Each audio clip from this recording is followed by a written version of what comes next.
about the research. Well, the new book is called Cryptic Code of the Templars in America, Origins of the Hooked X. And I'm really excited about this book. It's really the fourth in a series of books about the research that I've been working on for the last 20 years that started with the Kensington runestone. And you know, I have to say, it started with the geology. The rock told me it was real, and that led me on this 20-year quest to figure out, you know, who carved it, where did they come from, and why did they come here? And I think this book really sort of comes full circle and explains all of those things. And as part of this whole parallel journey, I call it, has been a personal journey through this research that started with knowing absolutely zero about any of this history. And then Freemasonry came into the picture along the way. And I started studying the craft, and I studied the craft for about 10 years. And based on the evidence, I decided that I wanted to become a Mason. And now that I've been a Mason, I'm going on my 5th year now, I think the world needs more Masons, quite frankly. So one of the things that I've been trying to do is not so much just sing the praises, but expose people to what Freemasonry is all about. Freemasonry and what they advertise is really what it is. It's about taking good men and making better men. And what I love about the best analogy of becoming a Freemason is sitting in, you know, in the lodge of in the East, and that is a rough stone that came out of the quarry that, you know, is symbolic of a person who's beginning their Masonic journey. The basic person is there, they've got good qualities, but they need a little shaping. And Freemasonry is that shaping and making a better person, and eventually them becoming a perfect ashlar, one that's trimmed and square and plumb and ready to go into the temple, if you will, which of course symbolizes society. So the more good people you have, the good stones going into society, into that temple, the better that society will be. And I think that's a beautiful analogy for what Freemasonry is. Tonight I'm going to be talking about an incredible set of documents called the Cremona document, but there's another set of documents that has come to me that are completely separate. They represent a different time in history. They came to me at a different time in my history of working on this work. And then there's a third set of documents I'm going to be writing about that have to do with lost letters of Albert Pike. And these letters have never seen the light of day. The world does not know about them yet, but oh my God, they are going to, and they are going to blow the lid off this story. Brother Pike, he knew a lot more than he was telling people. Stay tuned.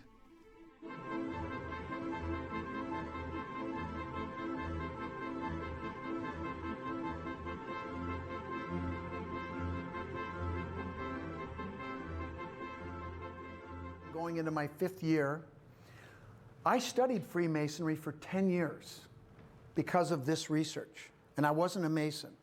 But I became convinced by the evidence that this was a good organization. It was something that I wanted to be part of. And I've come to the point now where I believe that the world needs more Masons, especially in this country. I don't know how many of you realize our country was founded by Freemasons, and especially in government.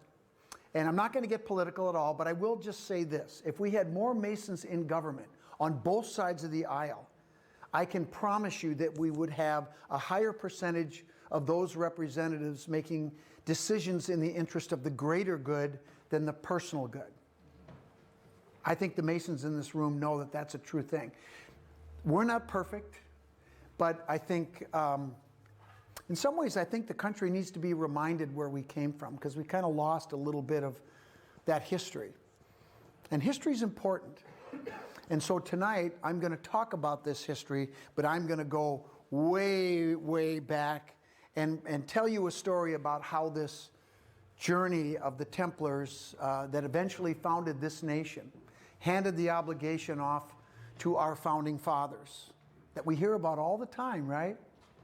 They were all Masons.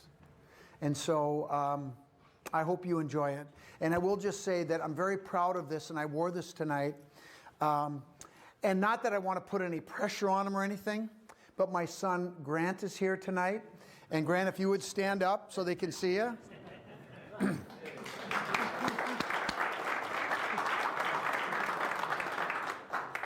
So this is, Grant and I are taking this trip. Tomorrow we're going to go down to Newport, and then on Saturday morning we're going to see the illumination at the Newport Tower, which is my birthday. So, or as his mother says, the shortest, darkest day of the year. Janet? Coldest also, yeah. Thank you, David. Appreciate that. Okay, are we ready? Yeah. Okay. I was going to introduce Scott because he's so shy. We've done the pre-talk. Please. All right. Continue and get started. Thank you, Michael. And, you know, before I get started, I do want to say, Michael, thank you so much for inviting me. This is really an honor and a privilege to come here, and I'm really looking forward to telling you this story. There's a couple other people that it's very important that you meet who are part of this story. You're going to see their pictures. The first one is my good friend David Brody. David, you got to stand up so they can see you. And he deserves... Yeah. Stop it. Don't pick on him. No, I mean, we give Dave a bad time, and believe me, he can dish it out just as good as we can. But David has done a lot of research. We've done a lot of research together. He's written, what, like 75 books now? How many have you read? Most of them. Well, anyway, no, he's done great work, and you've written 9 fictional novels that are based on real stuff. So if you haven't checked out Dave Brody books, please do that. And really, the star of this show, this story that I'm about to tell you, is a guy that I've actually known for about 13 years, but I've only really gotten to know him in the last few years. And I'm telling you, this story is going to blow you away. But this is the guy who's really the star of it, and that's Don Rue. So Don, stand up.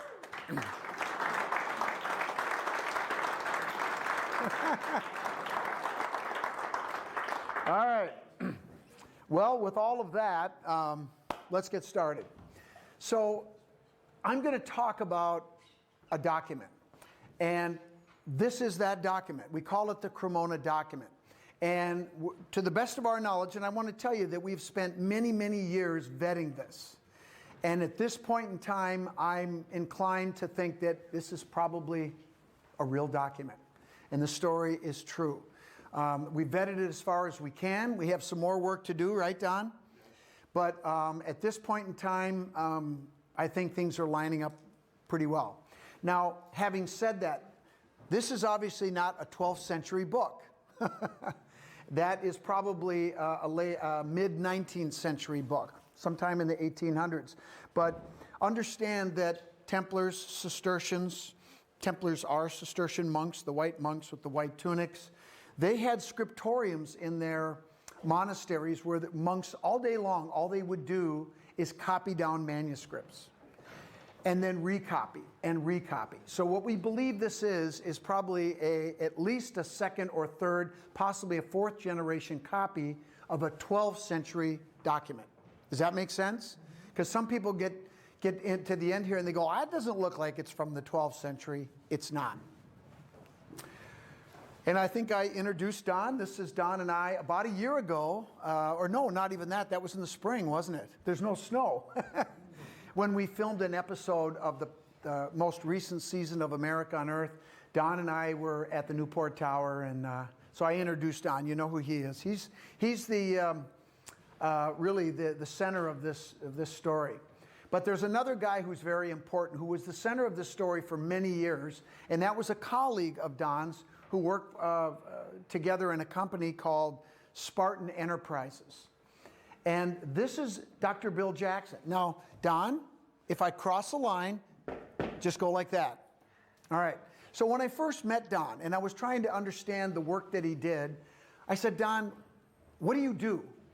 And what he said to me was, we do things with your tax dollars. Spartan Enterprises. And you can use your imagination, and I don't think you can run too far. And that's the kind of stuff that they did. But I will say that I know a lot about the work that they did, and I mean this sincerely. There are people that do stuff for us that never get attention. We never know who they are. They live and do their work and they die, and we never know about them. He's one of those guys. So we owe you a lot of thanks, Don. Thank you for your service. Even though you don't wear a uniform, he does the good work. And this is another guy who did the same thing, Bill Jackson. And I will tell you, these are the only two known photographs that we have, right? And this is when Bill was what, just getting out of high school, going into college, about that time. And this one is a screen grab that I had from a video that Don had of Bill in 94, 96? 93 or 94. Okay. And did Bill have a mustache? I don't think he did. Say again? He didn't have a mustache, did he? Yeah, he had a mustache. Oh, he did? At that time he did, yeah. Oh, so that's not a fake mustache. Oh, well, never mind then. I'm glad you're here because I've been telling everybody that was fake. Anyway, so these guys are doing their work, but this goes back to the 1960s now, 68, I believe. And they were young guys, and when they had the weekends off, they liked to do adventurous stuff. And one of the things they like to do is go swimming and scuba diving in the Hudson River, because you guys lived in New York, right? New York City? Whereabouts? In the Bronx? I lived in Malvern, and Bill at that time was living with his father in the South Bronx. Okay. And George Porter was also living in the Bronx. Okay. And these guys were with you the day that you found this, right? Yeah. So anyway, these guys were scuba diving off, you guys ever heard of Bannerman Island? It's actually a tourist spot now. You can go there and look at the ruins, I guess now, of the castle. Polypel Island. Pardon? It's on the maps. It's called Polypel Island. Polypel Island? I like Bannerman Island better. Okay. Anyway, so, and at some point, and I forget, was it in the 50s? When did the munitions blow up and blow everything into the water? 1916, I think. 1916. And what these guys were doing, and I hope you don't get in trouble for me telling you this, what they were scuba diving for were munitions that the Bannerman family used to sell to various governments and entities. And this stuff got blown into the water, and they were going down there scuba diving looking for this stuff so they could sell it and get some money.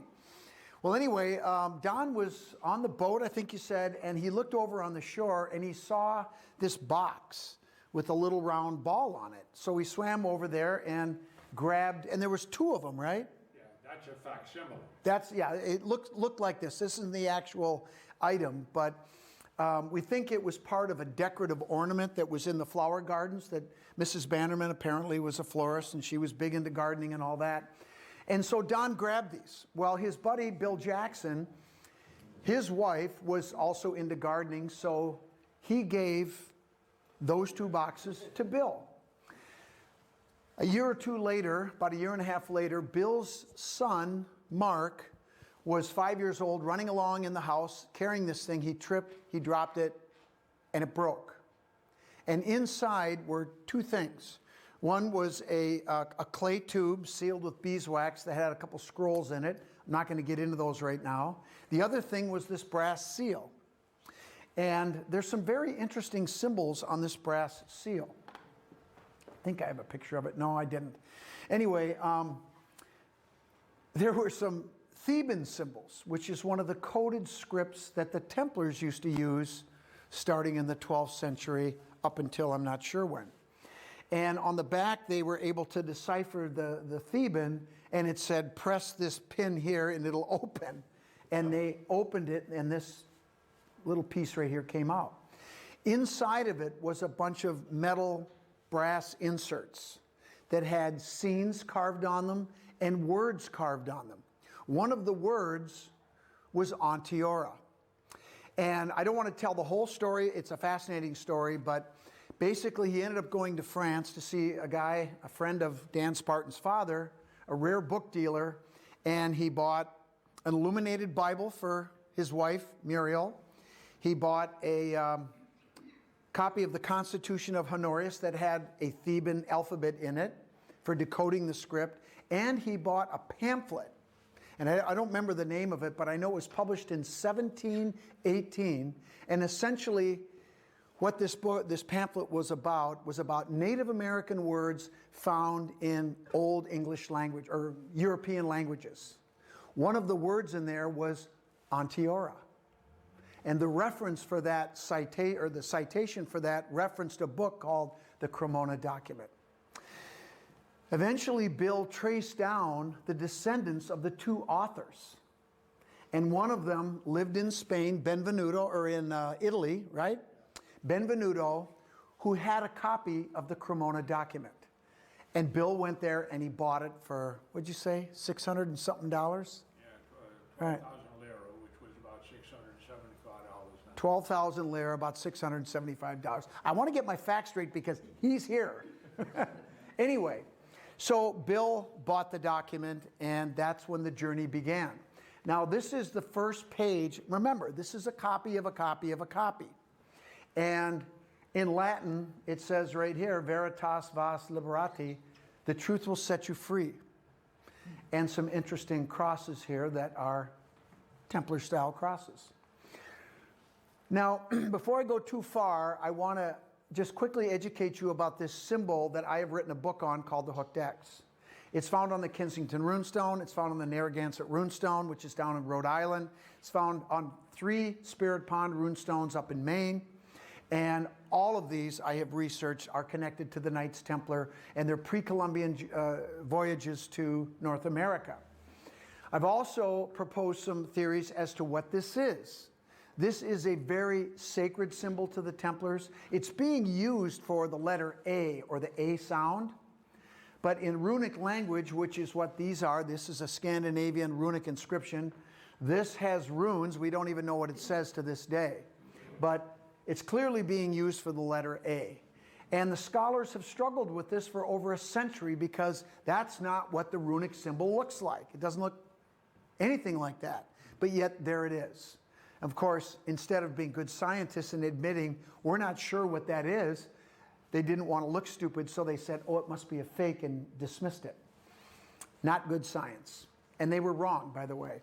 But anyway, this also represents the essence of their ideology, which is something called monotheistic dualism, basically believing in a higher power, whatever that power might be to them, male, female, or a combination of both, that has dualistic aspects, the concept of opposites that keep things in balance. Isn't that what we're all trying to achieve in our lives? We should be. But in any case, that was the essence of their ideology. The other thing that it could represent, you'll like this, if you take an X and you chop it in half horizontally, the V represents the male. Is that me? Oh, that's you. It's okay. The peak represents the male, the phallic, the sword, the symbol for the male. Inverted like this is the female, the vessel, the chalice, the womb. And when you combine them together, you have this allegorical union, male, female, heaven and earth, good, bad, light, dark, dualism, right? So, what's the hook? Don't say it. Well, it represents the child. A V, a little girl inside the womb of her mother. Some people say it represents the Holy Trinity. What's the Holy Trinity? Father, Son, and Holy Ghost. Father, Son, and the Holy Spirit, Holy Ghost. What's the Holy Spirit? Don't feel bad because it isn't well defined, is it? I look at it this way. You got the Father, you got the child. Who's missing? Mama, right? Maybe that's what this represents. There is no right or wrong answer. The point is that it's a very important, it's a very sacred symbol, and I have found it in many places, but only in association with the Knights Templar, period. So, I want you to just keep that in mind as we go along. So this is the table of subjects in the Cremona document. And now you're probably saying, well, where is this document now? The document, we don't have it anymore because in 1994, Bill Jackson sold the document after he had gone through this whole story I'm about to tell you and decided that he needed to sell it to a representative with the Vatican. Hold on. You're not going to be disappointed in the end. Bill didn't give them everything. I love Bill. I love Bill. Anyway, what we have are photographs. I should say what Don has are photographs. These are some of those photographs. And there are some original pages still left, but I can either confirm or deny that Don has them. Anyway, so here is the subject page. Those first two lines basically say table of subjects. Then the next line says Gospel of Mary. Oh, that's not in there, is it? And this right here says Mary and Theban, or Miriam. Then the next three are Gospel of Matthew, Mark, and John. There was no J back then, so Jan. And then it says on line 7, the voyage of 1178, Master de Suddenly. And what's cool about that, the date, is right here. 2 hooked X's in the numbers 10, which is cool. Hooked X's. And then I don't know what that is, the black enchantment. Where is that? Is that part of the document? Say again? Is the black enchantment, is that? We don't have that, do we? No, we don't have that. Okay.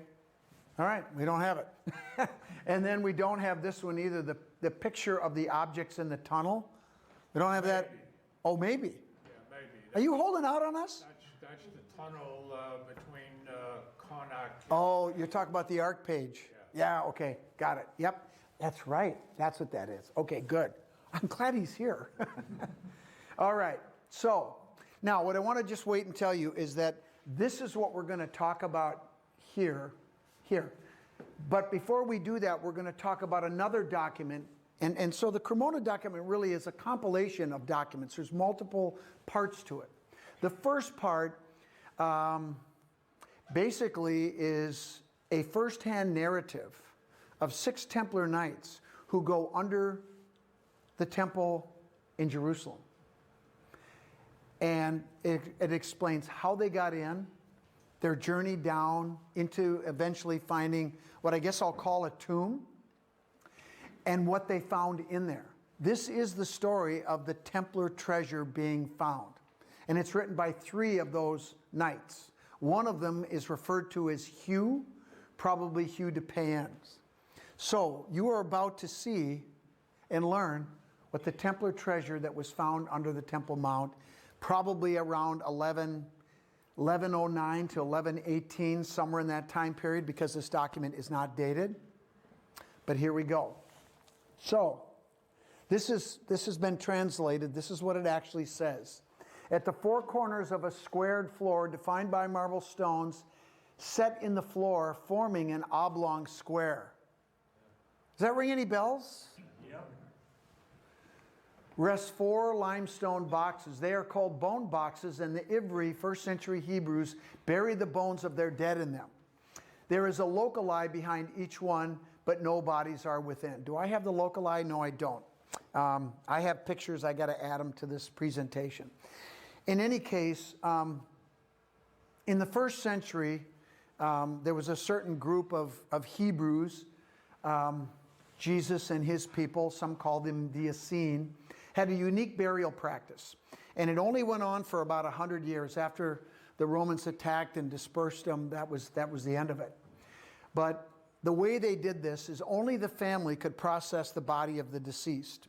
And these burial chambers were basically made up of 2 rooms. One was the burial chamber, which was deeper inside the ground. It was actually dug into the limestone in Jerusalem. And then there was a doorway that led into an open area called the antechamber that on the south side would have been open to the sky. So in this area is where they would process the body of the deceased. They would anoint the body with perfumes and oils. Then they would wrap it in a shroud after the ritual was over and bring it into the burial chamber where there would be a bench cut into the rock. They would place the body there, leave it there for 1 to 2 years. Then they would come back and collect the bones and put them inside of this limestone box. It's called an ossuary. And these ossuaries are only big enough so that the 2 largest bones in the body, the femurs, fit in crossed. Then the skull would go in last. And now you know the origin of the skull and crossbones. And then they would take that ossuary and they would go back into the burial chamber where beneath these benches would be tunnels, coquines, and they would put the bone boxes, the ossuaries in there, and that's where you would be buried in perpetuity. So that's what they found. The treasure was in these boxes, covered with lambskin. So here's the first box. Hugh, co-founder, notes it is strange the head is separated not on the spine, but cleanly severed. This man died when his head was cut off with a very sharp axe. The bones show little splintering where the axe slid over them. There is a name, and I read a little Ivry. It is to me that falls the making out of what is written. It is Jan. John the Baptist, Bernard bags the bones. They took them. So one of the things that occurred to me, actually when I became a Mason, and I'm not revealing anything, but all of our lodges are dedicated to the Holy Saints John. In Minnesota, they're dedicated to the Holy Saint John. And my understanding is that actually prior to 1600, our lodges were only dedicated to John the Baptist, only. Which begs the question, why the Baptist and not Jesus? Maybe we're getting a clue right here. So they took the bones. It's interesting that John the Baptist is the initiator, in this case, of Jesus, who is the initiated. I don't know if that has anything to do with it. Probably does. In any case, this is the next box. In the box to the left are 12 long clay tubes with writings in one that we break the wax seal on. It is all in Ivry text, and I see that it is the book of God, but in scripto continua. And basically, there's no commas, there's no spaces, there's no punctuation. There's nothing there to tell you which word starts and stops, so you just have to read it. Must have been very difficult. Well, making it most difficult to read. There are others in a strange script too. We take all of them. So they found documents, maps, maybe? Who knows? Third box. Below them and stacked in a pyramid shape are small elongated blocks of gold, each stamped with a seal that Beaumont recognizes as the, I gotta fix that, of the Ivry King Solomon. This is a treasure beyond our wildest dreams. This will help with the money moving plans. Isn't that interesting? What does that mean? Was this plan to found this new nation going back to the 12th century? I agree. The last box is now opened quickly, expecting more gold, but below the sheep hides we find none. Instead, there are 5 devices of metal and of a curious type. And you can read the details about these in the book. There's so much detail in the description that Don and his friend, they actually recreated these devices, right? You actually made them. And 2 of them are used for building, right? 2 are for navigation, and 1 was a cryptex for decoding script. So that's the treasure. So what did that lead to? Well, we know that when the Templars came back, they reported to Saint Bernard de Clairvaux, who had well, probably after this, had written the charter for the Knights Templar Order, which was based on the Cistercian charter, the white monks I told you about. And Bernard was really the mastermind behind the success of both of these orders. He wrote the charter in 1128, in January of 1129 in Troyes, France. That's when the Knights Templar became an official order, but they existed long before that. We can only presume that one of those documents that they found under the temple talked about additional documents that had been hidden in the land of Onteora. So about 6 decades later or so, there was a mission that was mounted to go to Onteora to get those scrolls and bring them back to Europe. That mission was headed by a Templar knight by the name of Ralph de Suddeley, and he lived in what we now call England. I think it's Warwickshire, somewhere in, is that right? I think that's right. In any case, there's a 3-year voyage that began in Wales. They took 6 ships and 140 men and women. They were led by a priestess named Altamara. Now, on the way to coming over here, they left Wales, and the first place they went to was Denmark. Because Denmark was, I think it was King Valdemar, who was a Templar knight, had a woman in his court that de Sudderley needed to lead them back to the land of Onteora, which begs the question, how would she know how to get there? The only thing that I can think of is that she was probably indigenous, and she had been brought over here and knew how to get back. I mean, we don't know, but that's the only thing I can presume. There was one condition, though. The king said somebody has to marry her before I'll let her go. So Leon, the Spaniard, stepped up and he married her. And I have to say, when you read this story, it's romantic. And I'm not going to go into all the details, but I think he did it for more than just duty. I think he really loved her. That's my personal opinion. But in any case, she led them back. One of the things I found very interesting in this document is when they got to essentially the mouth of the St. Lawrence River, we 20 and 6 were the ones that hiked overland to get to the Temple of the Goddess where the scrolls were hidden. We 20 and 6 is 2 times 13. 13 is a sacred number to the Templars. It's a sacred number, period. It's a symbol, it's a number that represents the goddess, the sacred feminine, right? And of course, the Templars were arrested, tortured, and burned on Friday the 13th, right? Because the church tried to demonize that number, right? Right. Why? Because they were trying to put you ladies down. That's why they did it. And now today, 13 is not an unlucky number. It's a very lucky number. And that's why they used it. 2 times 13. This is one of the little things of the many things that to me breathes authenticity into this document. Altamar led them to the Temple of the Goddess in the land of Onteora, to a place that's now called Hunter Mountain. And I took this picture on Hunter Mountain. And I'm going to tell you the story about these guys right here and one other guy who was too damn busy to make it, Steve St. Clair. I'm kidding, Steve. He would laugh at that. Don asked us if we would help him. He goes, I need some young legs. Thank you for that, by the way, because I wasn't that young, but I knew Grant had young legs. And so we went up on the mountain because Don had some unfinished business. And after they went up on the mountain, I got to tell them what happened. So when they finally got to the mountain, the temple was run by priestesses, by women. And de Sudderley basically told them why he was there. He was there to recover the scrolls.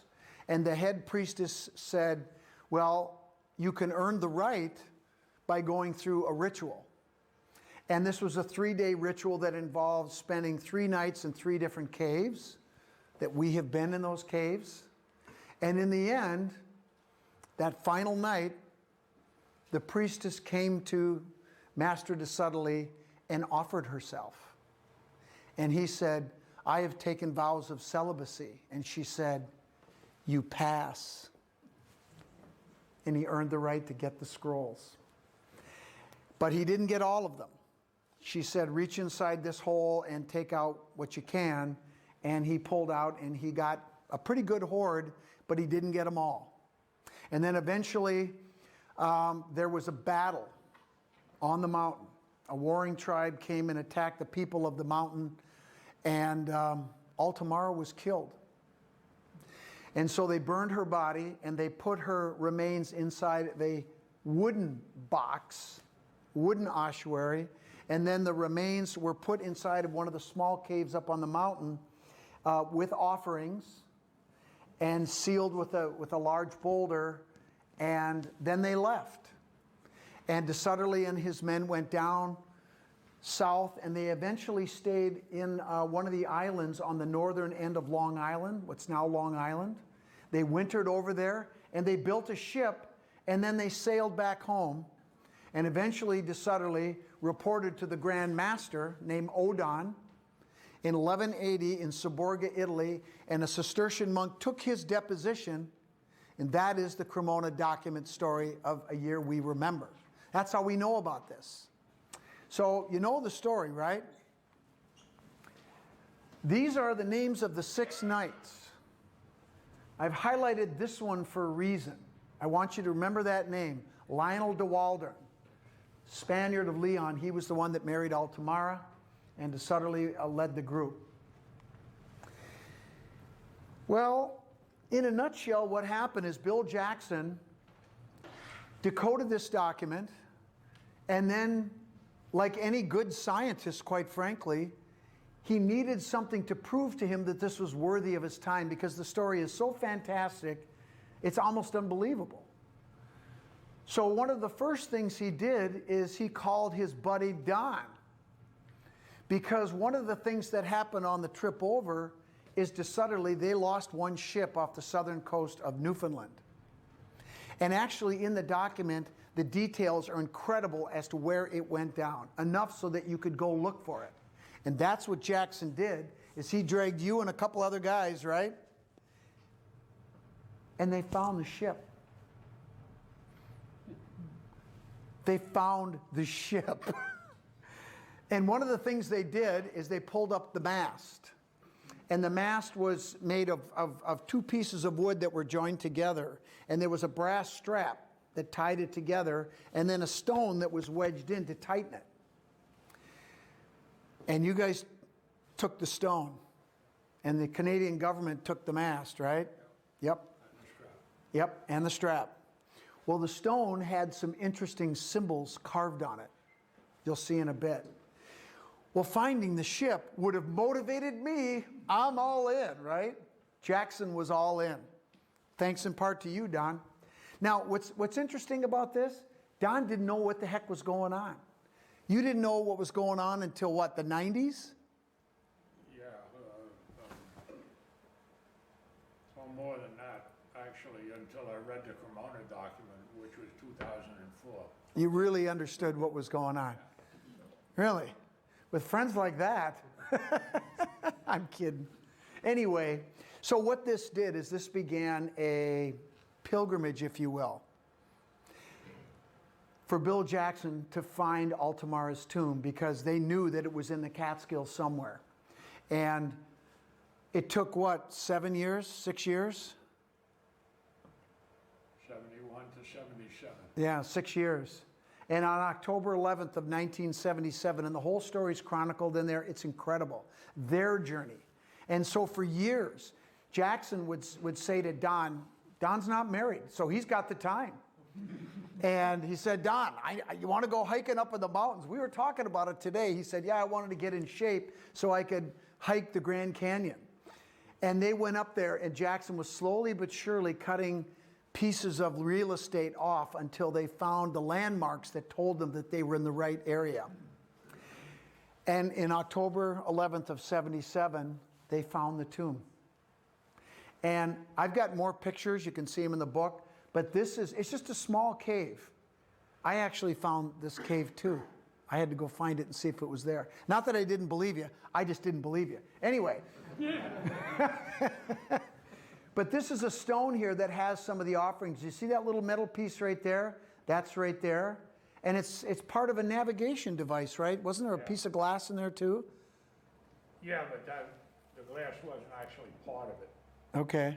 It was the base for the thing that's next to it. Yeah, this piece right here, right? That fits inside there. See that right there? That's an 11-carat uncut diamond. Damn. And that thing was eventually sold.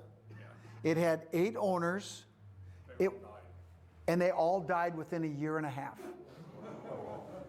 Right? Yeah. Good thing Don didn't keep it. Guess what? Now, I don't care if it's 3 carats now cut or not. I'm not interested. And then that diamond was found inside this little urn here that was wrapped inside of that was wrapped inside of another box or whatever. And this right here is a silver necklace that was made of a special Mayan design, right? Yeah. And that was inside this box right here. So these are some of the offerings that they found. Well, at this point, story's over, right? Jackson found what he was looking for. The story was true. And I'm just going to paraphrase this, but basically, he was going to write the book about this story. But what happened is he ran into some awful academics. I've run into them. I know exactly what he experienced. He got to the point where he was so disillusioned, he said, screw it, I'm not going to write a book about the real story. I'm going to write a fictional account of this. So he started to do that. And then he realized that he was sick. He says in there, you'll read it yourself, he had arterial sclerosis. He knew he was dying, so that was the end of that book. And then he sold the document in '94. And this is an interesting story. The guy he sold it to at the Vatican was a guy named Paul Marcinkus. Does that name ring a bell? Oh, yeah. The banker? Yes. The P2 scandal, right? Yes. Yeah. You remember Pope John Paul I, who died after 33 days? Well, the only guy that had a key to his room was Paul Marcinkus. He's the one that probably killed him. You ever see the Da Vinci Code movie? Yeah. You remember the albino monk, the bad guy? Silas. Yeah. He was patterned after Paul Marcinkus. He was a badass for the church. And what happened to him, Don? He spent 4 years in jail, 4 months in jail as a result of the scandal. P2. The Vatican National Bank was laundering money for the Median cartel. And then he retired and he moved to Sun City, Arizona. And he was found hanging from the ceiling beams of his house one day. Dead. Definitely, yes. Yeah. Let that be a lesson to you, okay? Don't mess with the Italian banking system. Scott, wasn't Martinez, Marcinkus? yes, purported to have some ties also into the mafia? Yeah. Well, yeah. The Vatican and the mafia? Yeah. Same thing, isn't it? Sorry.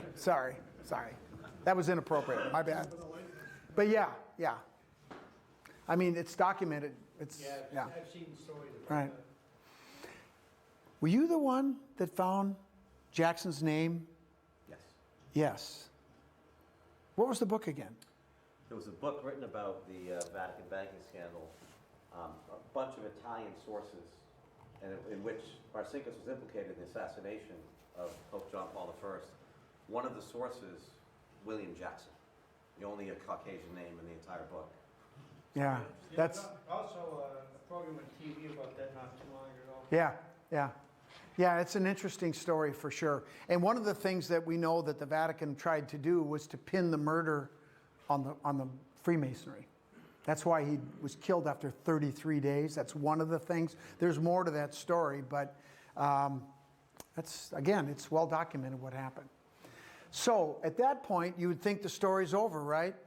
Well, it was only just beginning for us, because I met Don, I met you in a hotel.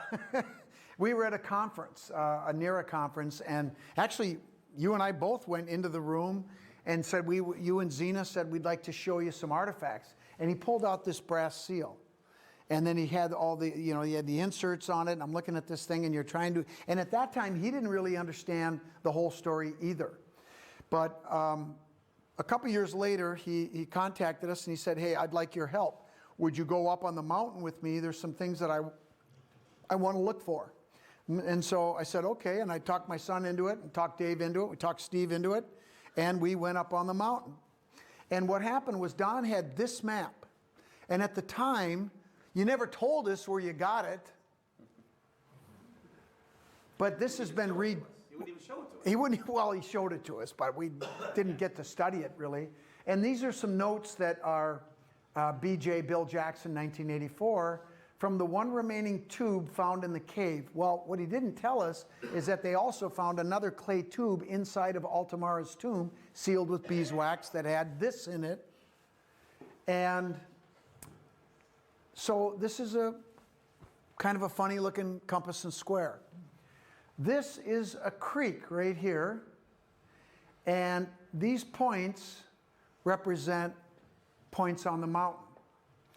So we go up on the mountain, and it turns out that that stream is running right here, actually right below my feet here. This point right here is Table Rock, right there. And now it's hard to tell, but this mountain is literally like this. Am I kidding? He's still disgusted. Anyway, It was raining too. it was raining, it was slippery, and it was, I mean, it really was treacherous.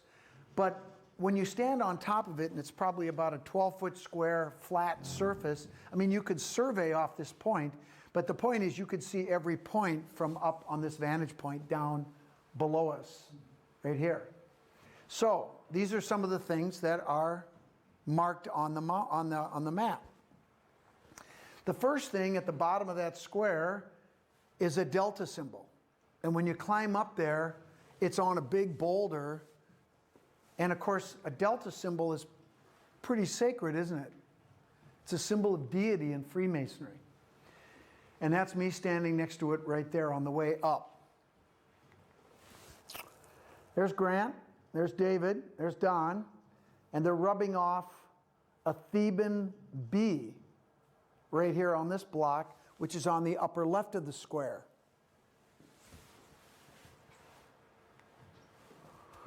And that is the goose carving right there. And you said you hadn't seen that since, remember, you were all excited. I haven't seen that in 30 years or whatever it was. Yeah, until 1976 or so. 77, yeah, okay. And so Don's pretty happy. And that's over on the other side of the square. And so from the delta to the B, we strung a tape measure. And that's Steve St. Clair, the guy that's not here. It's good, his face is, he'd probably be happy about that. And then I put, we did is we calculated the relative distance between the ends of the square and where the compass crossed. And that point, I put a flag in the ground right about here. And then Grant and I and Steve took off up the mountain to go see if we could find more of the temple. And Don and David stayed behind, and they dug where I put the flag in the ground. And they went down about 2.5 feet, and they found this.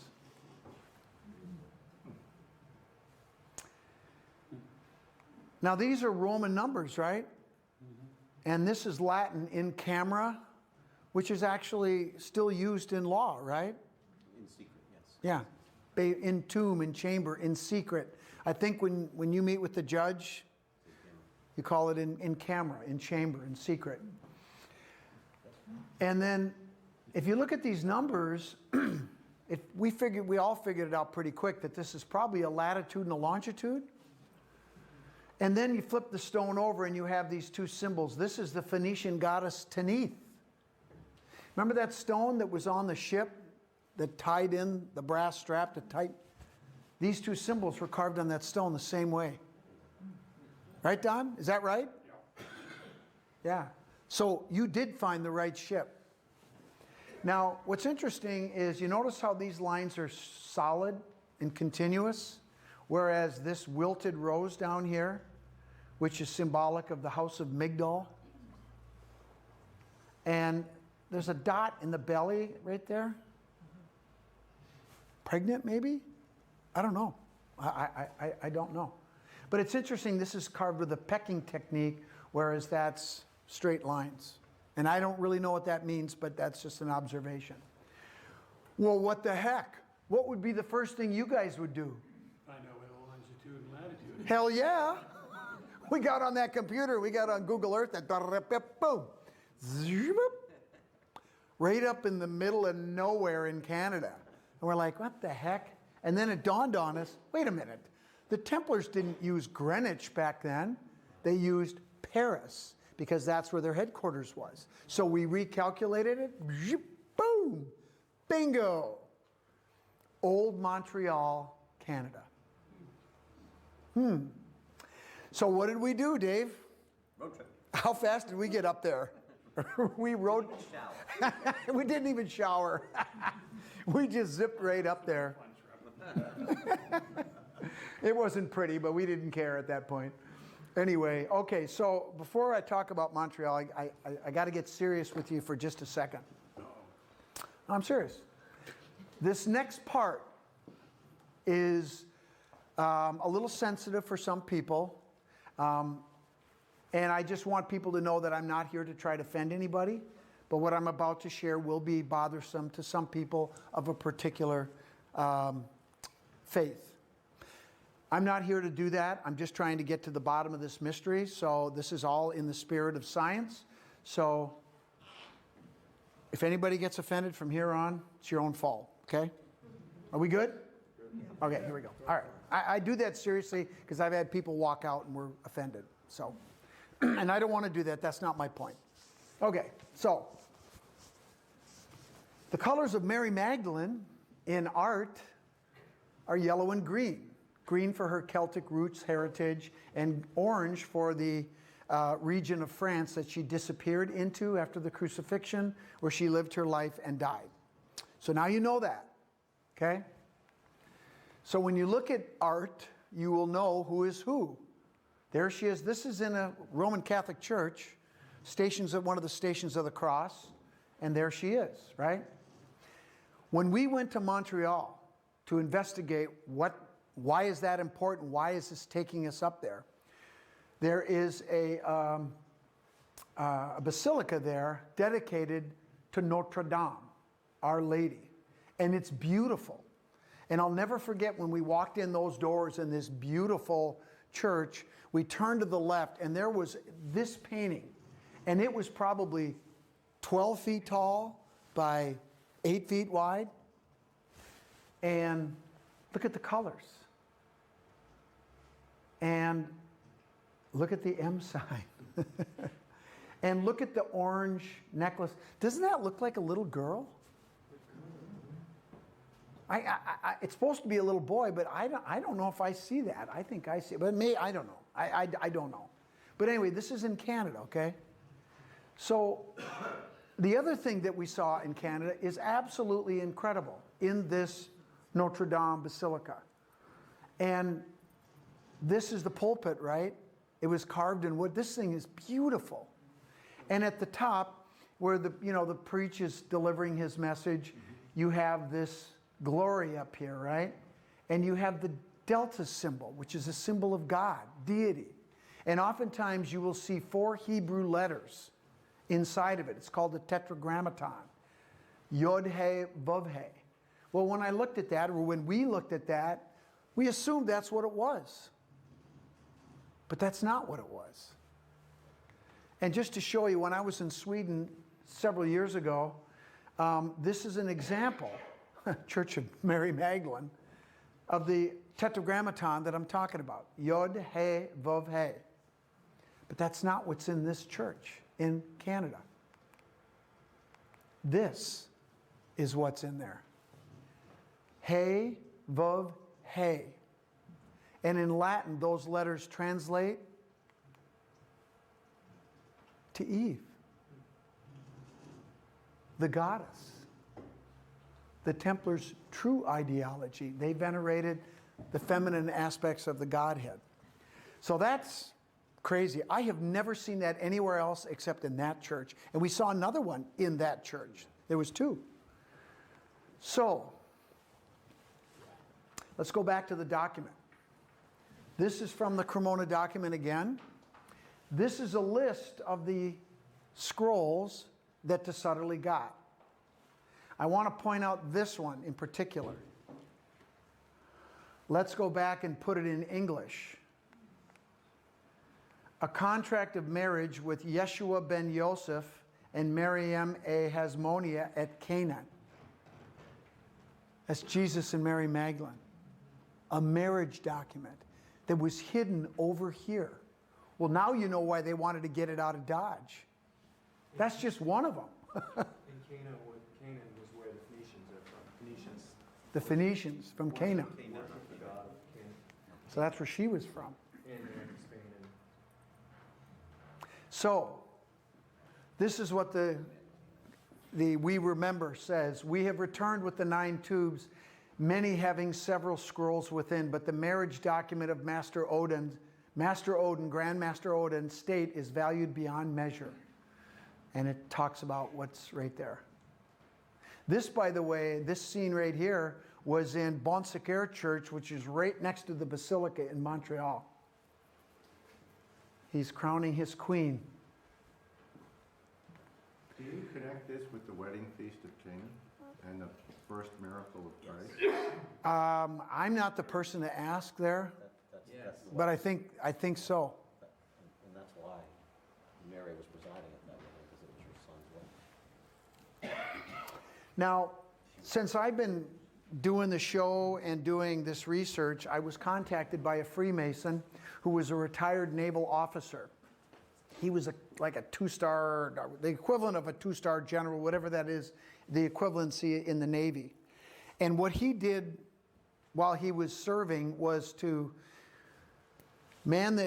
captain the ship and go out to different parts of the world to collect artifacts, remains, other controversial stuff, quietly under the radar, and bring it back to America where it would be put inside storage facilities, not to be seen again.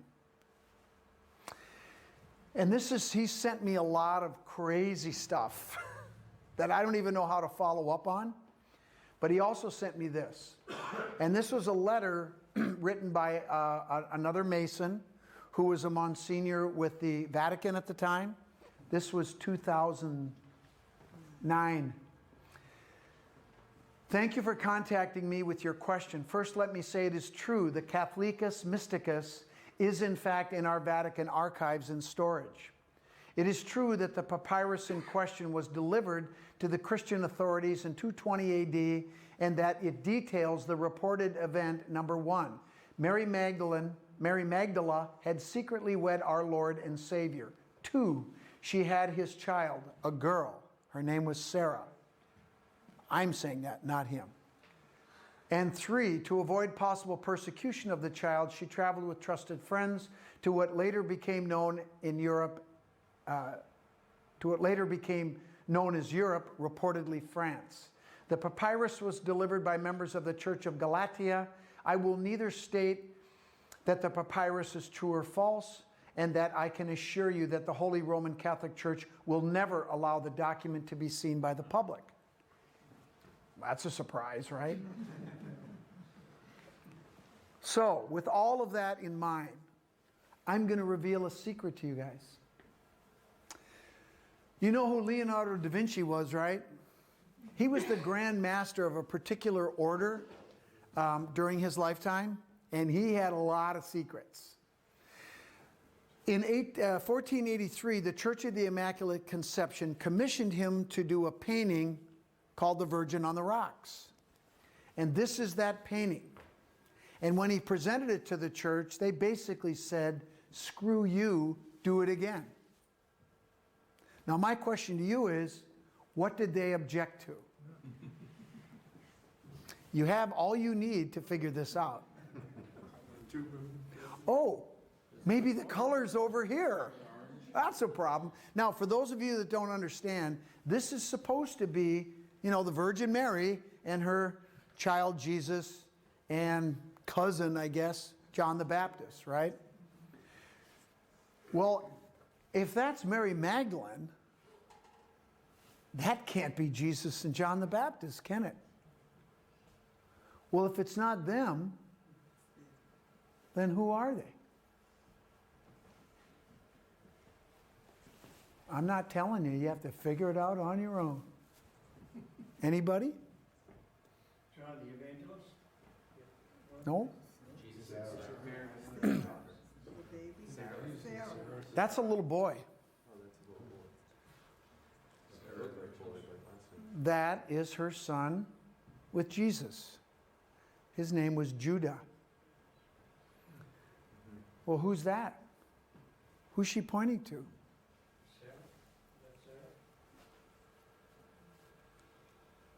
His name is Jose. That's her child that she had with John the Baptist, who she was married to before she married Jesus. Remember, he got beheaded? And they were cousins, so that could work. Yeah. He was obligated to do that, right? How could they be the same age? Pardon me? How could the two children be approximately the same age? Well, they're not. This one's older. This is younger. They're Irish twins. They're not the same age, because there's many other images of this, and you see it, and it's quite clear they're not the same age. So there's something else. She's pointing to John the Baptist's child, right? Why is she doing that? Because he's the initiated one. Go like this. Make this hand gesture that she's doing. Tighten those 3 fingers. Now rotate it 90 degrees. Compass and square, right? The initiated one, right here. So, he had to do it again. And 2 years later, he presented this painting. What's different? No orange. No hand gesture. Got to get rid of her, right? Got to get her out of the picture. So they put angels, made her an archangel or whatever. And now you've got halos here. This is Jesus and John the Baptist. He's got his cross right here like a crozier, and they have halos on. She doesn't have a halo. And there's more going on in the background, but this is what's relevant. What else is missing? This. This is hanging in the Church of the Immaculate Conception to this day.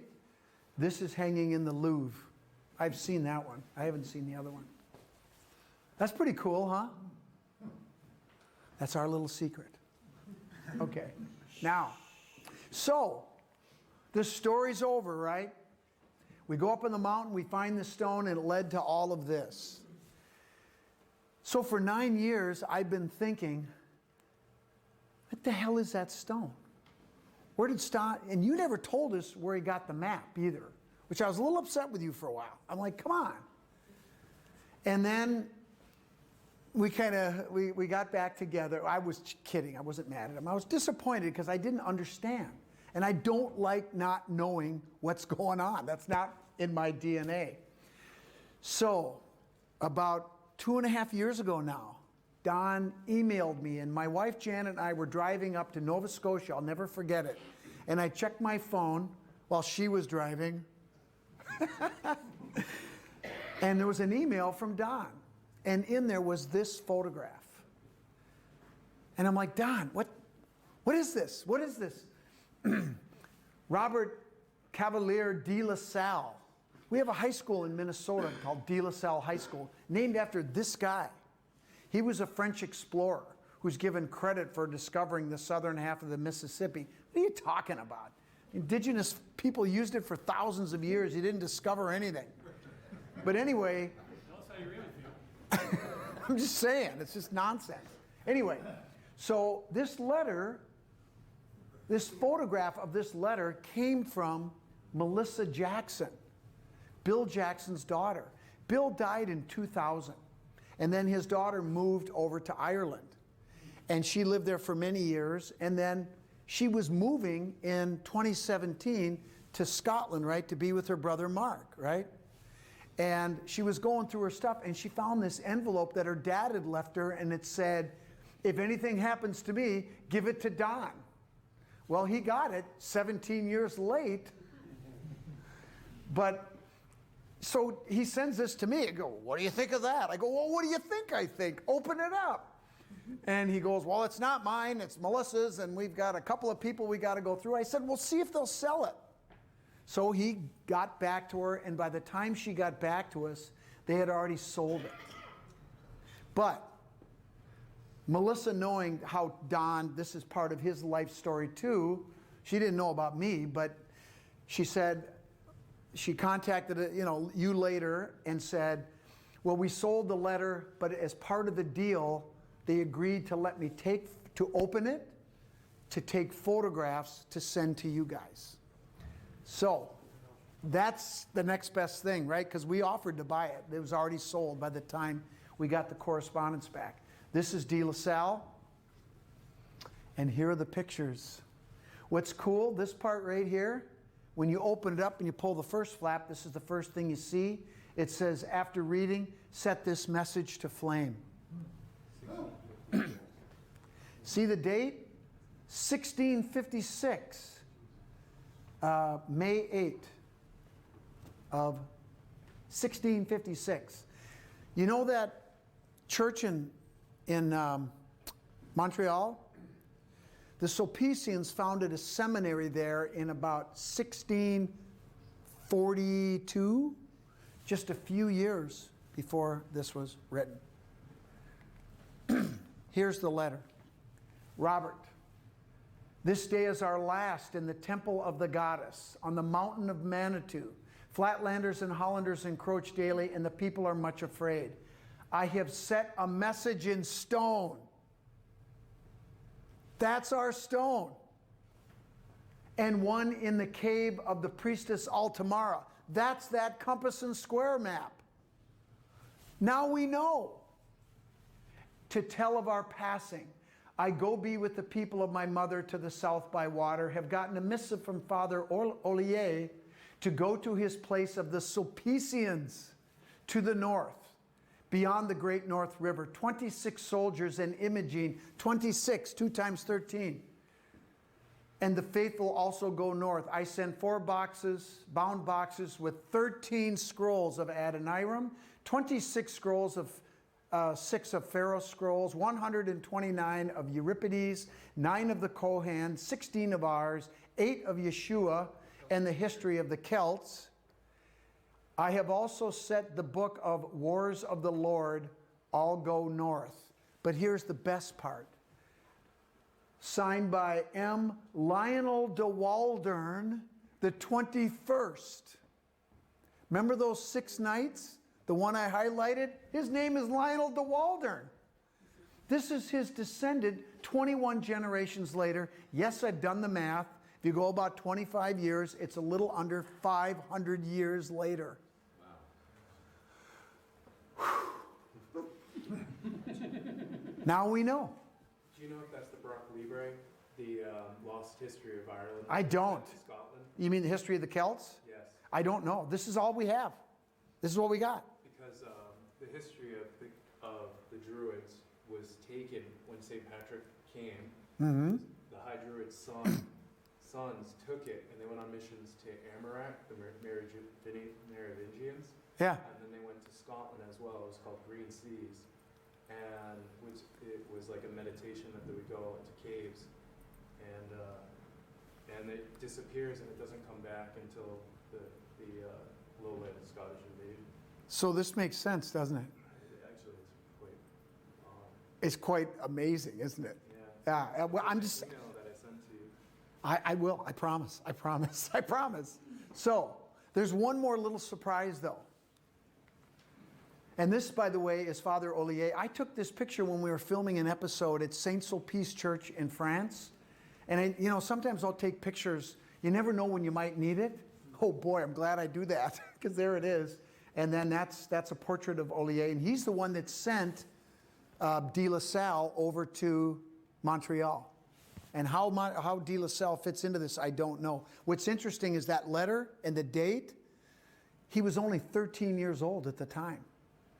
Which begs the question, why was this letter never opened? I mean, we don't know the answer to these questions. These are more questions. But now it's opened. Oh, when Melissa opened up the letter, none of us knew that there was a piece of paper inside of it. She sold that to us for $100 because the buyer didn't know about it and she felt bad, so she sold it to us. I love her, by the way. I love her. So this is what it says. Sit luxit fruit. Let there be light, and there was light. Veritas. All truth prevail. See the little fish symbol? That's a very important esoteric symbol. It's like a watermark of authenticity to those in the know. LDW, 21st, with a hooked X. Boom! I love that. And we know all these symbols, don't we, guys? Yep. Every one of them. So the big question is, where are those scrolls now? Well, I have an answer for you. Stay tuned. We're not done yet. Thank you very much. I'm done.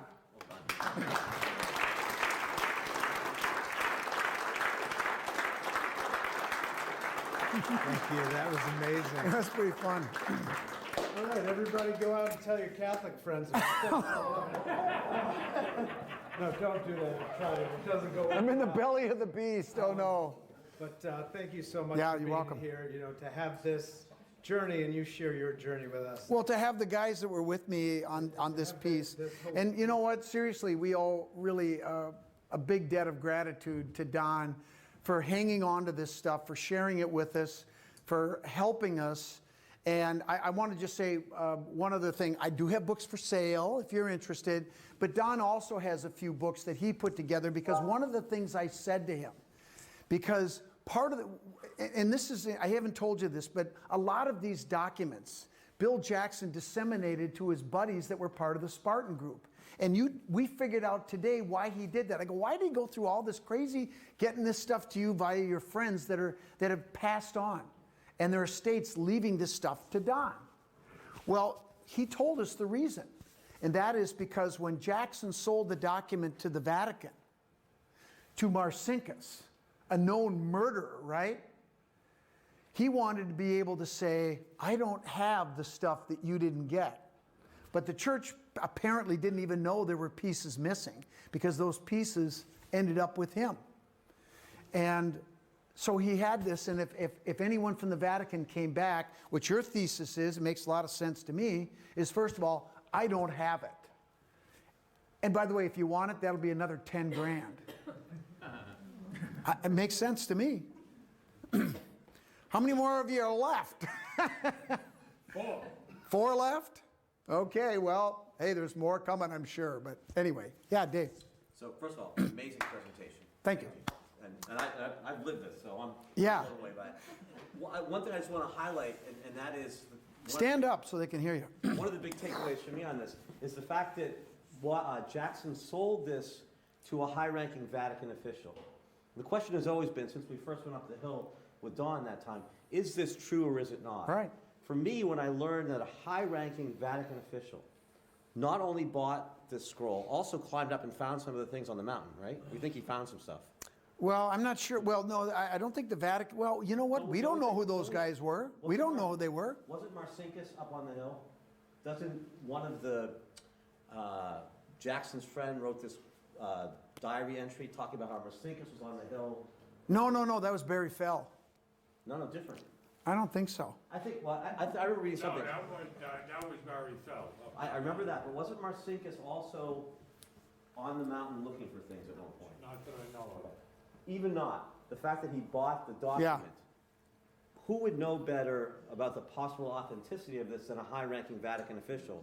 And when they step in and basically strong-arm Jackson into selling to them, that tells me something's going on there.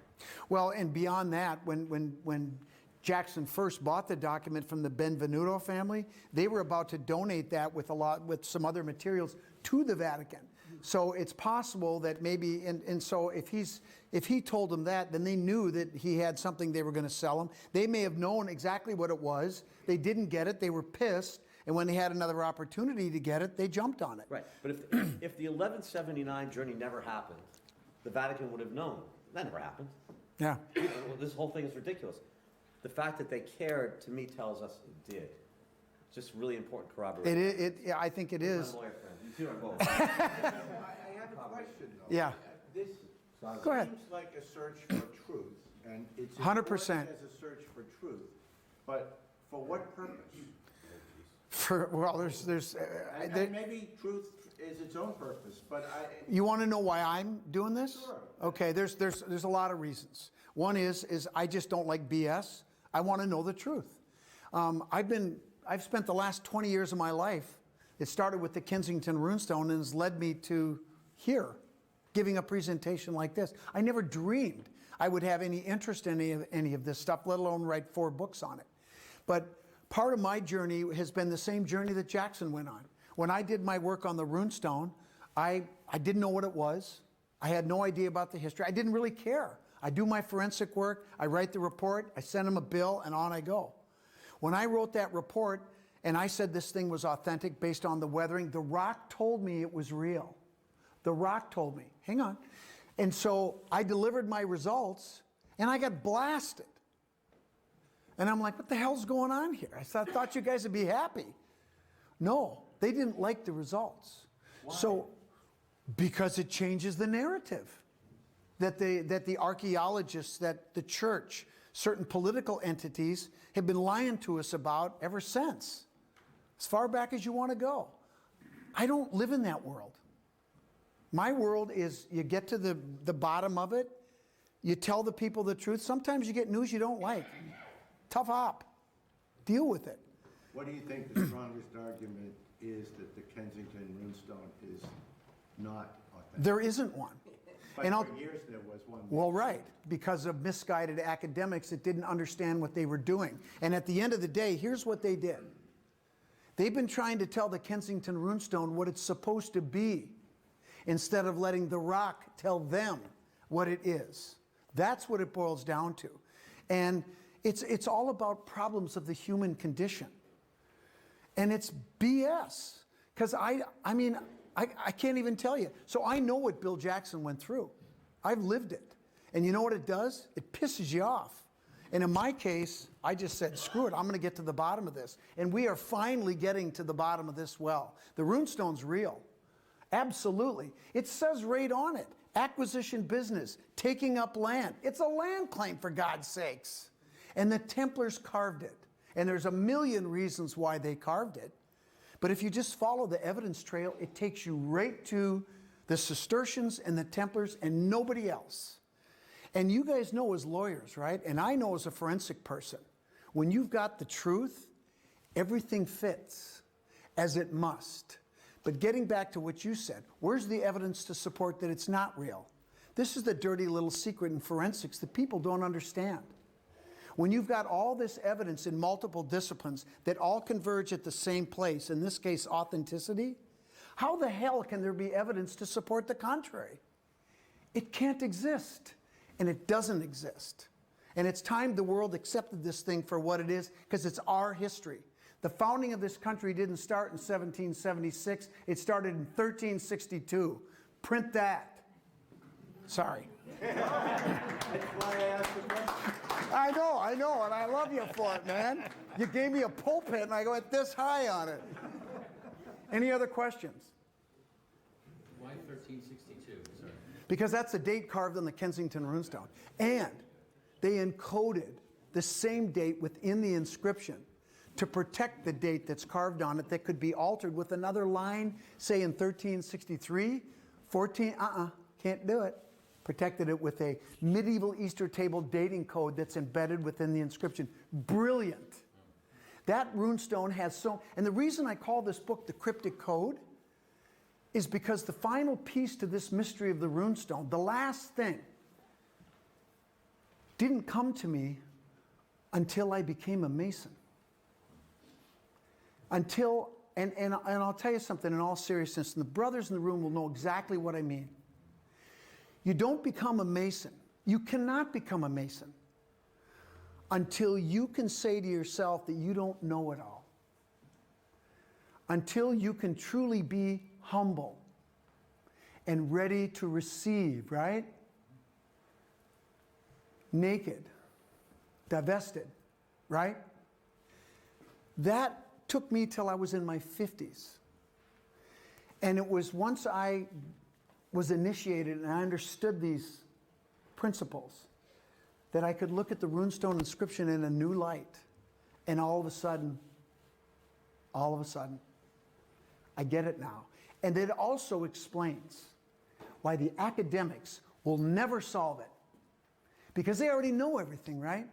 I haven't met one of these academics that I deal with relative to the runestone, and I don't mean all of them, and I'm not trying to put them all in one basket because they're not all in one basket, but the ones I've dealt with, they will never figure it out because they will never admit that they don't know. It's just the way it is. Yes, sir. Do you think that any of the scrolls found under the temple or in the Catskills could be buried on Oak Island? Nope. I know they're not there. You know what? I'll just say this. I'm writing another book right now. There's a reason that this is out there anyway, but I published this from my perspective first. There's 2 more sets of documents that I'm writing about right now that will, no offense, Don, will blow this story away. It's the continuation of this story. The other reason I published this first is because chronologically in history, this came first. But the next story deals with Oak Island. Well, it doesn't deal with Oak Island. And let me ask you a question. The brothers are looking for what? They're looking for the Templar treasure, right? That's what they want to find. That's what they think is there. Do you think that the Templars would ever put all their eggs in one basket? No, but I'm just curious why somebody would spend that much time and effort hundreds of years ago. Because they're getting paid. What would be so important? Did it ever occur to anybody that it might be a decoy site? If so, Certainly possible. If so, it is worked masterfully right to this day. I can absolutely guarantee you that we know a lot about treasures, including this stuff, and they aren't there. And after 7 years, if they've proven anything, that's what they've proven. There's nothing there. I'm just being honest. And I get asked about it every day. I can tell you this, I've been asked 4 times to be on that show. Twice by the president of Prometheus. Remember, Kevin? If he ever sees this, he knows. And I said no. And the reason is I care about my reputation. And I will tell you this, that show is making a lot of money. Like I said. Now, I can always use a payday, but I won't go on that show. That's all I'll say. On those lines, will you comment tonight on the possibility that pre-Revolutionary War, there was a treasure up in Nova Scotia that may have been taken? Absolutely. Want to give more detail on that? Well, what I can tell you is in these documents that we're working on right now, that I've been vetting for 4 years now, almost 4 years, they detail treasures coming over here, buried in multiple places, not on Oak Island. The latitudes, the details, we know exactly where they are. Nova Scotia, though. In Nova Scotia, well, not all of them, not all of them, but most of them. But we also know that later on in the story, those treasures were recovered and used in part to fund the Revolutionary War, which you heard on Oak Island. You know where they got that information? From me. When we pitched that story. But they won't do the story or this story because they don't want to They don't want to do anything to hurt their sacred cow, which is Oak Island. But I don't care. I'm patient. The story's going to come out. And it's the best story I've ever heard. This story's great, isn't it? Wait till you hear the rest of this. And the second set of documents, the third set in this series, was written by a historical figure that every Freemason in the world, well, I should say certainly in this country, knows. You guys ever heard of a guy named Albert Pike? Yep. What if I told you that there were 27 letters written by Brother Pike that were discovered 6 years ago that the world has never seen? What if I told you he talked about the Templars in America? Brother Pike. It's unbelievable. Stay tuned. I'm not kidding. It's like, poof. Anyone else? Yes, sir. The Table Rock on Hunter Mountain, is that a natural formation? I'm sorry? Is that a natural formation? The mountain? The Table Rock? I think so. But, you know, that's a really good question because when you go up there, it's actually like a pinnacle of rock. It almost looks like somebody stacked, you know, a bunch of decks of playing cards. You know, they're in slabs like this. But I think it is natural because there's a lot of other really cool rock formations up there. I mean, just getting up to that point, it's a good hike up there. I mean, it's incredible. It's geologically, I'm in heaven. I love it. But I think it probably is, yeah. Could they have altered a little bit? I'm not sure. I think it's natural. Anyone else? Oh, the cameraman speaks. When we went up there? Yeah, did you tell anyone like you're going to church, or you guys just going with the general public like looking at it? You mean up in Montreal? Yeah. We're not telling anyone what we're doing. I put on my rosary, man. I walked in there and no, we didn't tell anyone, did we? No, we just fly under the radar, and this isn't none of this is part of the show. We just did this in real life. Yeah. Yeah, you're welcome. Well, thank you very much. If anybody's interested, we have books back there. Remember, Don has his book. If I were you, seriously, if you had to choose between my book or his book, if you're buying a book, buy his. I'm serious. My book, I know I'm going to sell mine eventually. He only brought, what, 8 books? 8 books. Yeah. Thank you, guys. Come on up, buddy. To all the brothers in the 14th Masonic District, I want to thank you for sharing this story with us. And I can't speak for everyone here, but I can speak for many of you because I know you. And to answer your question, what's the point? Why do we want to know the truth? Well, for me and for many of us, it's because we can't know where we're going if we don't know the truth about where we've been. Exactly. And so I think that's why it's really important to us to find the truth and to have people like this and like Scott and David Brody, who lives locally and comes and speaks often. So talk to these guys. Please come with us to the Newport Tower on Saturday morning, 9 a.m. for the Keystone Illumination. Many of these people will be there. There'll be more great conversations, lots of fun weirdos, all kinds of stuff. True that. And just to wrap this up, so the weird coincidences continue. Not only is it Scott's birthday, but he was actually born at the exact time that the Keystone illuminates. Wow. So there's just all these kind of strange mysteries that continue to follow the story. It's a lot of fun to be around these people and to search for truth of who we are and where we came from. Thanks, so brother. thank you. And now Thank go you, buy guys. some books. All right.